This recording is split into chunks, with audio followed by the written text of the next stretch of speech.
Okay, make sure you got the recorder on here. Everybody here has some reason why they don't do well out there, including me.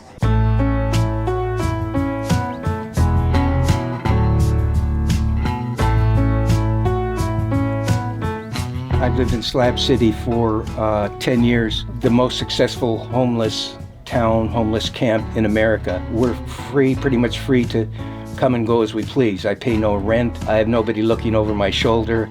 I live off grid. I have no expenses, and so it's wonderful. They said it's been a good year for the roses already. So these days I keep it steady on the regular already.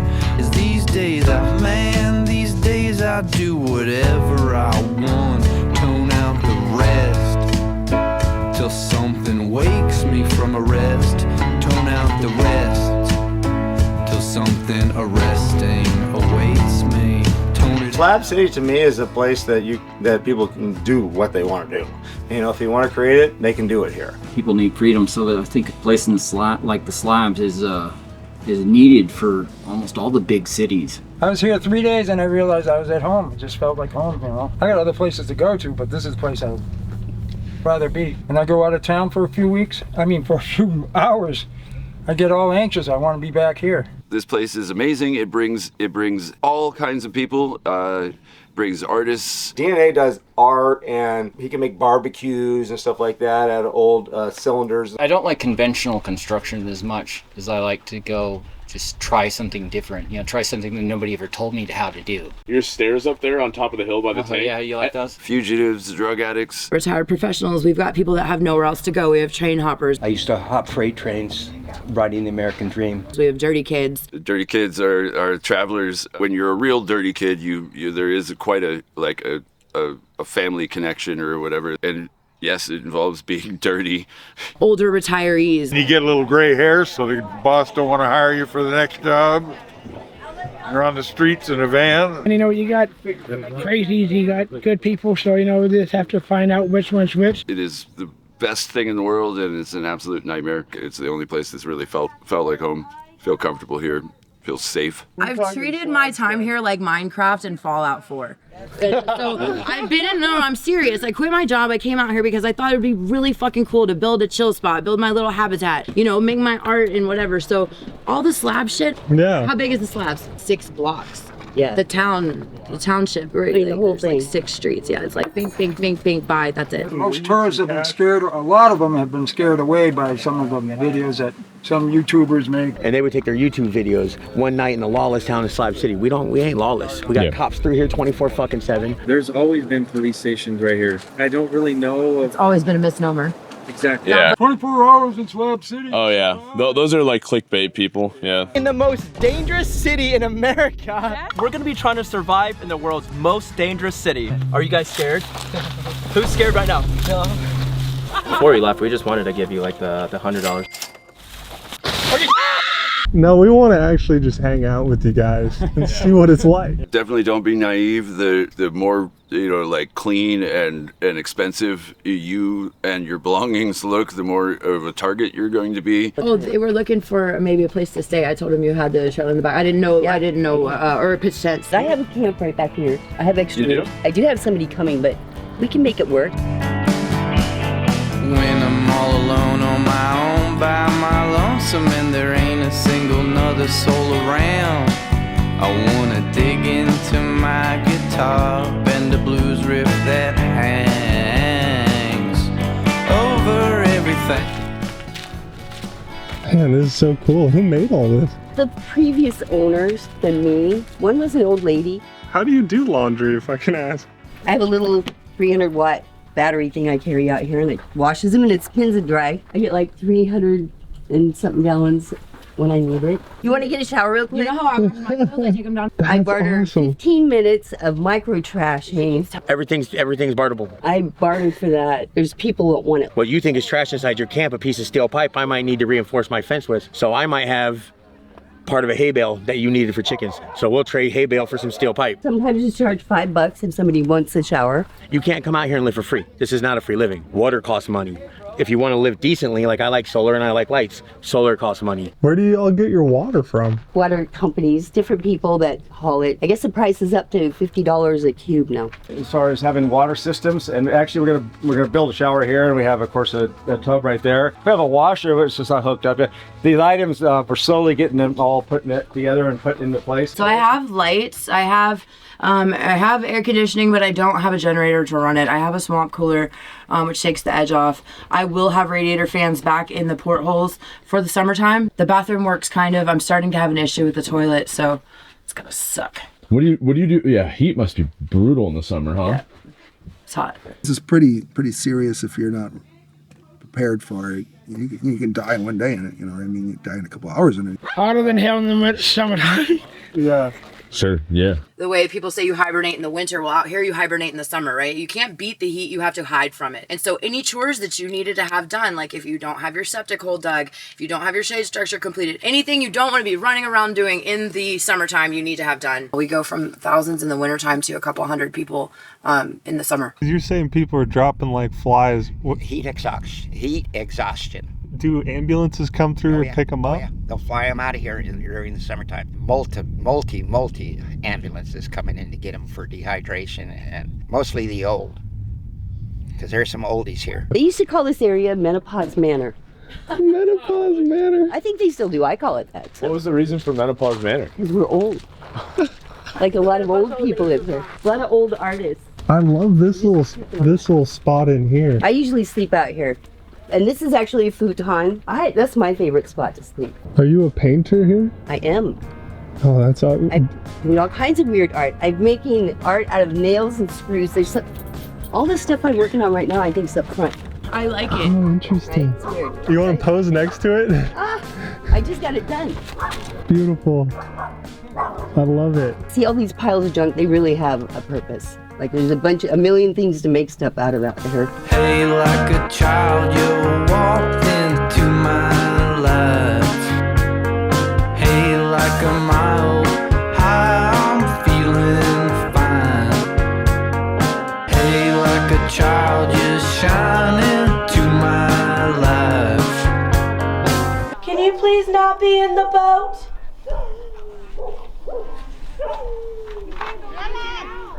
Thank you. There's a whole bunch of Asian people that show up at the mountain because they make like a pilgrimage. Slab City and the mountain are world renowned. Get it. No! Oh no! Get him. Where's it at? Is that my leg? Oh! A double tap, sorry. So Leonard was the one that was in charge of the mountain, built the mountain. It was his dream. He lived here. After he passed, there was an incorporation of it to make it into a nonprofit. It takes constant maintenance to maintain, and so there's a nonprofit fields donations for it so that it can have the constant maintenance that it requires. There was some little tunnel stuff down through here that was really fucking cool. It's like a whole wing of it that we can't access. Made this 10 or 11 years ago with 100 bales of straw, and I'd like to show you this museum in here where I've got 9,000 bales of hay in it, and I've been working 9 years on it. And I got adobe, you know, and poke sticks into the adobe. The museum over there has been down for 3 years. There was a tour at one point in time, and even in the movie Into the Wild, Leonard does the tour, and then when he gets to the top, what he does is he goes and he points to the tanks over there, and he said, I think good gets better. So Leonard was a guy that really was inspired to do something for God. I think the freedom of this place is just so beautiful. You really believe in love then? Yeah, that God really loves us a lot. I brought a golf club and a baseball bat, so I'm feeling pretty safe. I brought a mop. Oh my god, that is so dark and creepy. Tanner, you walk in first. The tourists here are real frustrating. Like without Slab City, we wouldn't. There'd be far less tourism for this area. So Slabs is actually a benefit, I believe, to the community. They see it as some sort of, like thing to go and look at, and we're just trying to live our lives. Make sure you hit that like button for our safety. We're sacrificing our lives here. In addition, there's lack of homeless shelters. When people get released from jail, they get dropped off here. Tourists are like pretty much the only source of money coming in here, and there is a lot of theft. There is also a lot of respect. Respect only gets you so far in life, but fear gets you a lot further. When a motherfucker's scared for their life, they ain't gonna come fuck with your family. So I made everybody scared of me at first. That's how I operated out here. I think having Waterboy around here is good. He's very dependable. He's focused. And if you're a sex offender out here hiding from sex registry, which is against the law, loophole. I'm making you leave by force. I think Waterboy has great intentions for this community. If you have problems, you could reach out to him and he'll be there. Do the cops know you? Like, yeah, hell yeah. He's good at confronting people, basically. Yeah, he will. How did you end up meeting T? He wanted me to watch his motions because the community really didn't like T. Hey, T! You be loud when you start getting close. So you know you're coming. I got it, Deb. I got it. Come on in. And we do lock the doors on the way in, primarily because we have a baby. Hey! So this, you see the windshield over here, how it's looks like bullet holes in it? Yeah. And actually what they did, they had metal pipes and they were hitting on the wind. And they were going, get out of here, get out of here. Why do people want to run him out?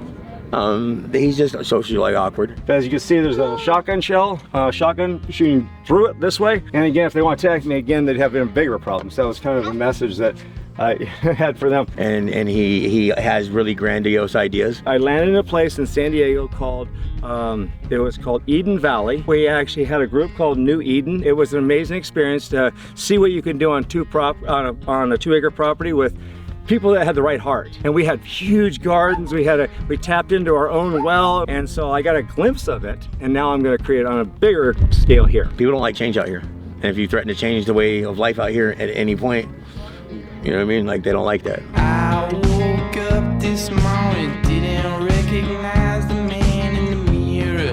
Then I laughed and I said, oh silly me, that's just me. Then I proceeded to brush some stranger's teeth, but they were my teeth, and I was weightless. I don't care who you know around here or you think you know, and your best pal, even 3, 5, 7 years. If you go away from your place and you're gone more than a couple of months, you come back in A couple of months. what, a couple of weeks. 2 days? It seems that, I don't know. Move your feet, lose your seat. Pretty much it. The vultures. Yeah. Scavengers. So do you guys know who the vultures and the scavengers are? I don't want anything that's not mine to Right, begin no, with. that's probably not the best to, to like, that's But that's dirty those laundry people stuff. are very, I'd almost say desperate. And some of these people. We do watch out for each other. We watch out for each other. I lost some tools when I was like fairly new here, and a friend of mine's brother found them for me. That's all I can say about that. We don't like cops out here. We're out here because we live in the state of California and then the U.S. fucking USA. Anything fucking running from saying fuck 12, running from the police gets views. That's my life. So I started my YouTube channel. First and foremost, I want to give a shout out to my nigga Fats. I finally did it, guys. I'm wanted.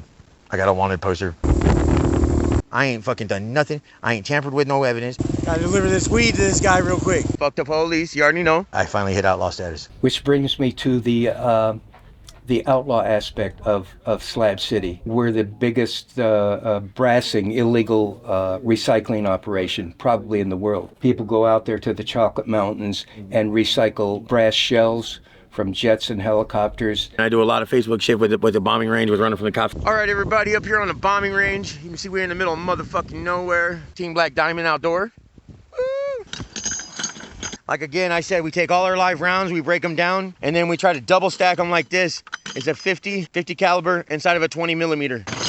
We wanted to go to that range, but we're kind of freaked out about it. No, don't go up there. Don't go. Oh. Just because I do it don't mean you should. I know what I'm doing. They're going out onto the active bombing range, trying to come in between times that, like the military comes and sprays the desert with ammo. The Chocolate Mountain Aerial Gunnery Range is approximately 50 miles long. It's used by the U.S. Navy and the Marine Corps for aerial bombing and live fire weapons practice. Needless to say, it is completely closed to the public. This is a 20 cal. This is a 50. This came from the bombing range. This doesn't work anymore, but it's really fun to see in the summertime. You said this is a giant piece of a bomb? This is.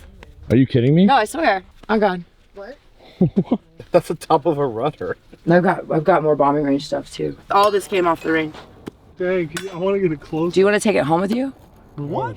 Are you getting on a plane? That's pinpulled, right? Yeah, it's pinpulled in area. Oh, thank God. It's got a hole in it. I wouldn't give you a live grenade. Run! What kind of girl do you think I am? Yeah. The flat panels, I've got them right here too. Those are pieces of bomb.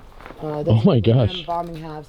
And I knocked them into the ground. You go around and pick it up and put it in your backpack. It's illegal to recycle the brass in this county, but you can take it to the next county. Did they do that because of Slab City?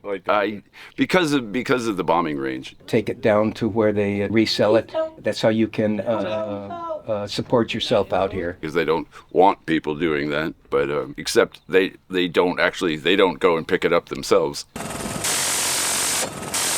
If someone was into riding their four-wheeler at, like recklessly through the desert, for a living, that's definitely what you'd want to be doing. Within the last couple of years, I've gotten off parole, cleaned my act up, started doing a soup kitchen, stopped getting high. I smoke weed. You know what I mean? For the last 18 months, I've been pretty much sober. We're on the methamphetamine pipeline. It's a drop-off point and a running point where it's picked up and distributed. That's why I call Slab City the methamphetamine capital of Southern California. The first thing I noticed when I really got here was the drugs, the blue pills. It's not so much the other stuff, but the blue pills. Slab City went from white to green. It used to be a white town, which is methamphetamine. Then it went to green, which is weed. And as of about 1.5 years, 2 years ago, it became a blue town, which is fentanyl. Who do you think brings blues into the community? How does it even get here? Because blue phenol's, and it comes from the cartel,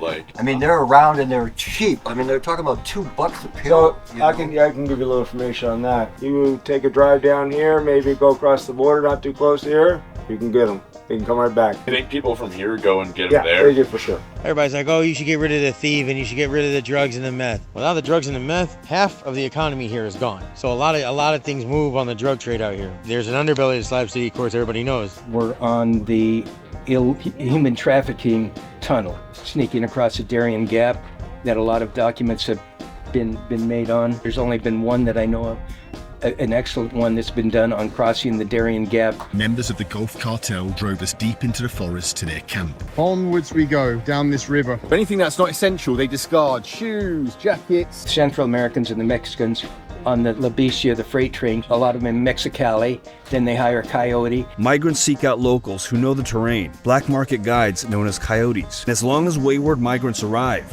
there's a business opportunity to make money as a Coyote. And they're waiting to hire a Coyote to cross, and that's where Slab City comes in. Once they get across, either another American Coyote picks them up or they're on their own. Slab City has its own cab. It's pivotal. It has its own Coyotes. I know all the Coyotes, their quads, their night vision goggles. I've ridden with some of them, and they pick them up at the border. They take one per quad, usually at nighttime, and they run along the Chocolate Mountains, avoiding the military, the U.S. Marines, and take them up to Mecca. And I've been to one of the two places where they drop them off in the orchards there. There's a predominance of outlaws here. They're genius outlaws. You got wise blood to come win some in. I'm an outlaw on the brink of self-implosion, alone in a crowd on the corner, going nowhere slow.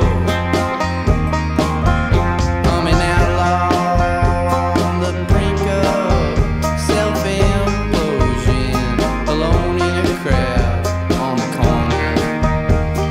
Walkman in a snow globe, going nowhere slow. Who are the people that live in Slab City? Everybody that wants to be free. Hi, this is Angie. Welcome to my crib. This is my girlfriend. Yay! Yay! I've been trying to get her to say that on fucking camera for years. Didn't get it. A gigantic mosquito on you. We started planting sunflowers and lentils, because lentils are really pretty. I drove here in this car, and then I dated some retard that fucking wasn't paying attention to the oil maintenance on it, and while he was driving it, it exploded, and here it lies. A lot of people come here from a lot of different reasons, but a lot of people get stuck here. And so then they get stuck here and they got to figure out why. I got robbed and vandalized over there where I had pioneered a property for 15 years. I started hearing a knock right outside of fucking Calipat and threw the rod right there freaking in Nyland. I said, welcome to Nyland. Pulled in the gas station. Cop told me that I could park out here with my family. I started saying, Jesus, I'm a sinner. Please come into my heart. 10 or 15 times, and I was all by myself. And I stopped my car beside the road. Not this truck, but the one behind it is actually the one he drove in here on. And it stopped running. These are pieces of motors. Here, this one's almost done. Paint them and then tie them together. That's what you start out with. If you break off the sheets, then you paint the sheets. That is such a creative idea, actually. I would have put them on a swivel so they spin.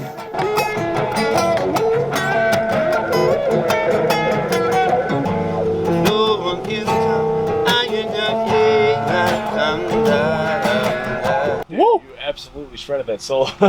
Dude, that's Lief on the track right there. Well, they're flathead screws, and nobody wants to use them, evidently. That's so cool. I'm glad we can showcase your artwork. Nerp did this. I gave him Fimo, which is a modeling clay. He'd never used it before, and he came up with this. See how it's kind of the pyramid over the dome? Right there as far as the structure? Like a concept for it? That's the concept. You think there's something to that, though, that a lot of people here just seem to be highly intelligent and highly creatively intelligent, especially.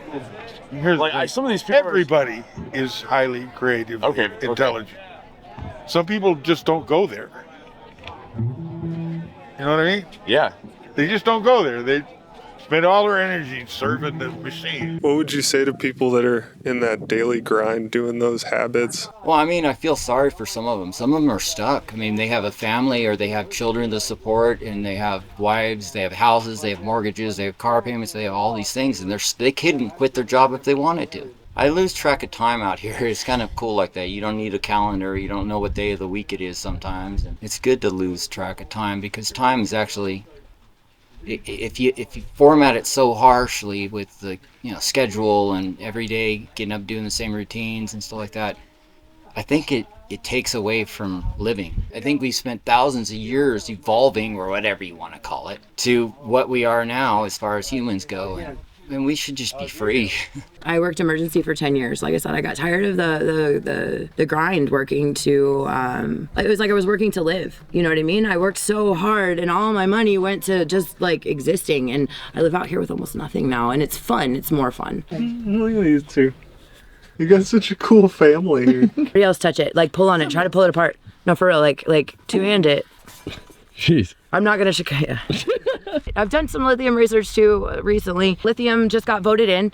They think they did the groundbreaking not that long ago. They're gonna start lithium mining here. Can you describe this for us, Deb? I don't know much about it other than it's lithium hot springs. Salton Sea. They're fixing to empty it for its lithium. Make batteries out of it. To process the lithium, it takes a ridiculous amount of water. So they're gonna dry up the Salton Sea. And they're gonna kill everything in it just for that lithium. So we can have those electric cars. Underneath the Salton Sea's toxic lake bed is an estimated 18 million metric tons of lithium. That's enough to power more than 375 million EV batteries. Make billions and trillions of dollars. It was formed in 1905 after an accidental flooding. Drought led 1/3 of the water to evaporate, exposing 100 square kilometers of toxic dust. And that lake will dry up and start blowing that whatever lithium dust out in the air. They spend millions of dollars putting hay bales on the beachway over there, thinking it's going to keep the dust down. All the sand and all that bullshit's all in the air. Like a lot of people drop dead from asthma and all that kind of stuff out here. You should go in. It's probably up to your neck. That's so nice. I can't even touch the bottom. It smells like nothing other than batteries. Have you heard anything about the lithium factories and stuff coming in? A little bit about way over there. There's some, you can see smokestacks coming up, how they're pumping it like that and all. And then they're still working on that lithium project. Yeah, we've been hearing about that a little bit. Yeah. They were drilling right over here and then right over there. People would ask, what are you guys doing? Yeah, we're just, drilling to see what the water's like here. Governor Gavin Newsom today visiting the Imperial Valley, touring a geothermal and lithium drilling site on the south side of the Salton Sea. We see this as one of the greatest economic opportunities of our lifetime. Minimal environmental impacts to the surrounding communities. More than 20% of the region's 178,000 people have asthma-like symptoms. That's right, yeah. A friend of mine lost her little daughter and everything. 4-year-old Damian Lopez has symptoms many who live near California's Salton Sea have. I can see up to 25 to 30 patients a day, and maybe half of those are dealing with respiratory issues. There'd be like 5 rows of campers on the beach. The marina would be completely full. This place was booming.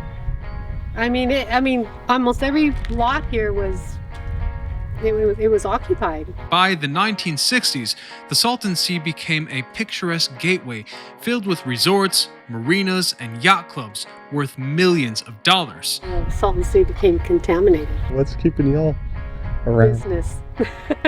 The plant is coming in as close as over there by the telephone poles. How long will it take them to actually start construction and establish a facility? And then once that facility is established, how quickly the land will degrade. They're building the plant over there due to corporate greed. They don't care about Slab City necessarily. Do you think the factory pollution will run off the residents? Absolutely. With lithium comes pollution, comes bad agriculture. And eventually it will become so polluted that we will have to vacate. It's already damn near uninhabitable in the summer to begin with. You may think that it's funny now that I got a headache like a shot of bad coughing dust bunnies. It's hard to see when it's all red, and all you hear are just white noises. But no, they won't find us lying down on the ground, and it ain't at the bar where I am or you are. We'll take a puff on a cigarette, see what we get, an invigorating fix in a black lung.